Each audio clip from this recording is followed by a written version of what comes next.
और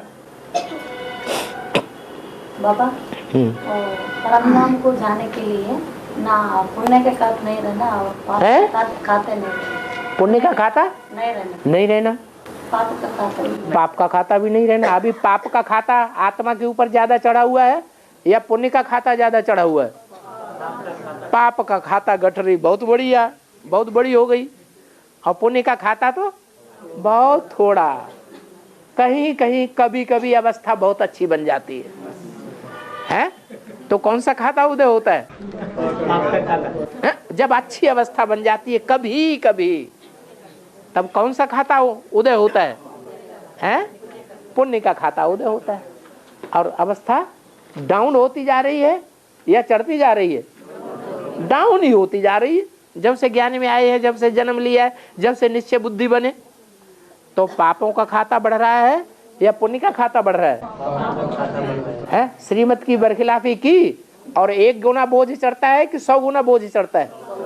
100 गुना बोझ चढ़ जाता है। तो उस हिसाब से पापों का खाते की वृद्धि हो रही है या घटोतरी हो रही है? वृद्धि हो रहा है, पापों की वृद्धि हो रही है। तो पापों का खाता बहुत बढ़ रहा है और पुण्य का खाता ना के बराबर।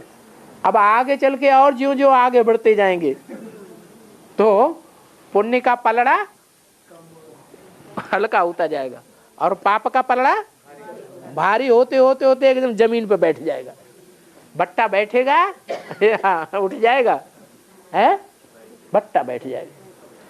तो पुण्य की तो बात ही छोड़ दो। अब क्या अभी पुण्यात्मा तो कोई है ही नहीं, सब पापात्मा है। माया ने सबको पापात्मा बनाई दिया।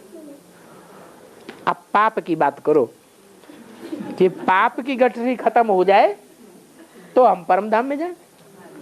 तो पाप की गठरी के लिए बता दिया कि जब बाप प्रत्यक्ष होते हैं, क्या जब बाप प्रत्यक्ष होते हैं तो जो भी बच्चे हैं नंबरवार, नजदीकी या दूर वाले? नजदीकी, उनके पाप का खाता बाप के सन्मुख होय जीव मोय जब ही जन्म कोटि अघनाश। अब कोटि जन्म तो कल्प कल्पांतर में हुए होंगे, उन्हें तो पता नहीं है कि जन्म कितने होते हैं। 84 जन्म होते हैं। तो 84 जन्म में भी 21 जन्म में तो पाप ही नहीं होते। पाप कितने जन्म में होते हैं? 63 जन्म की बात करना चाहिए, लेकिन भक्तों ने क्या कह दिया? कोटि जन्म अघ, करोड़ों जन्मों के पाप विनाश हो जाते हैं। तो करोड़ों जन्मों के पाप नहीं कहें, बल्कि 63 जन्मों के पाप विनाश हो जाते हैं। कब?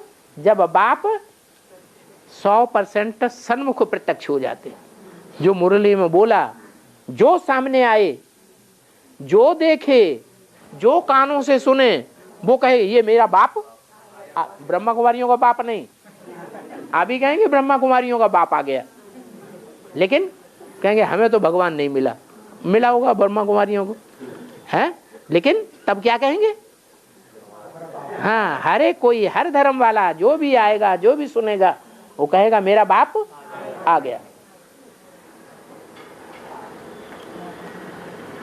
तो तब कहेंगे सन्मुख बाप जब अनुभव हो जाए 100%, तब कहेंगे पापों की गठरी खत्म हो गई और फिर हम परमधाम, आत्मा हल्की हो गई। गठरी का बोझ जब उतर गया तो आत्मा हल्की हो गई या भारी है? हल्की हो गई। ऊपर उड़ेगी या नीचे रहेगी? अभी बोझ है तो कहाँ पड़े हैं? बार बार बुद्धि को ऊपर ले जाने की कोशिश करते हैं। 1-2 सेकंड, 2-5 सेकंड ज्यादा जाए, 1-2 मिनट ऊपर, बाकी फिर नीचे। क्या करें? कोई ज्यादा ताकत लगाता है ना, किसी के ऊपर वजन रखा हो, ज्यादा ताकत लगाएगा तो थोड़ी देर के लिए ऊपर उठाएगा। जैसे सीरियल में दिखाते हैं, रावण ने पहाड़ उठाया, कैलाश पर्वत उठाया, तो उठाता था, बहुत सारी ताकत लगाते थे, तो ऊपर उठा थोड़ा और फिर नीचे। तो यही हालत है। अभी कोई पूरा ऊपर परमधाम में जा ही नहीं सकता। उसके लिए क्या करना पड़े? है? हाँ, बाप के सन्मुख हो जाएं हम सदा काल के लिए। अभी थोड़े समय के लिए सन्मुख अनुभव होता है, लगता है अरे ये सारे अखबार तो ऐसे ऐसे कह रहे हैं, सारे टीवी चैनल ऐसे ऐसे बोल रहे हैं, सब ब्रह्मा कुमार कुमारियां ऐसे ऐसे बोल रही हैं, हमारे सारे रिश्तेदार देखो कैसे कैसे खराब खराब बोलते हैं, पड़ोसी ऐसे ऐसे बोलते हैं। अरे जरूर कुछ दाल में काला है। तो जब दाल में काला अनुभव होता है तो अनिश्चय पैदा हो जाता है। अनिश्चय पैदा हुआ माना मर गए। और